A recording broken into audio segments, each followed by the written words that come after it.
আরে ভাই দেখ, তোর ছোট ভাই তো ওই নদীর জল কেটে যাচ্ছে, তাড়াতাড়ি ওইখানে চল, তাড়াতাড়ি করে এই নদীর পানি খেয়ে নেই। আরে বেটা দাঁড়া, ভুল করে ওই নদীর পানি খাস না কিন্তু। কিন্তু ভাই কি কথা আছে, তুই আমার ভাইকে ওই নদীর পানি খেতে দিচ্ছিস না কেন? আরে আঙ্কেল কি হয়েছে আমাকে তাড়াতাড়ি করে বলো। আমাদের গ্রামে সাপালা ভূত চলে আসে, যার মাথায় অনেকগুলো সাপ। কি? আর ওই সাপালা ভূতটা পুরো গ্রামে এমন একটা জাদু করেছে, কেউ যদি ওই নদীর পানি খায় তাহলে সাথে সাথে মরে যায়। তারপর ওই সাপালা ভূতটা ওইখানে এসে তার সব রক্ত খেয়ে ফেলে। আরে আঙ্কেল ওই দেখো, একটা মানুষ ওই নদীতে পানি খেতে যাচ্ছে। অনেক জোরে পিপাসা পেয়েছে, একটা কাজ করি এই নদীর পানি খেয়ে নেই।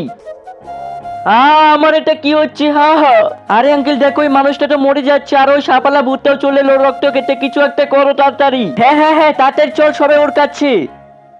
ওই সাপালা ভূত, তাড়াতাড়ি ছেড়ে দিয়ে ওই মানুষটাকে। আরে তোরা এটা কি বলছিস? তাহলে তোরা আমার কাছে মরার জন্য চলে আসছিস? আরে হ্যাঁ মরবো তো, সেটা আমরা না, তুই পিছনে একবার দেখ। আরে না, আমার লাঠি ভেঙো না। তারপর আমরা ওই ভূতটাকে মেরে ফেলি আর ওই ছেলেটা ঠিক হয়ে যায়।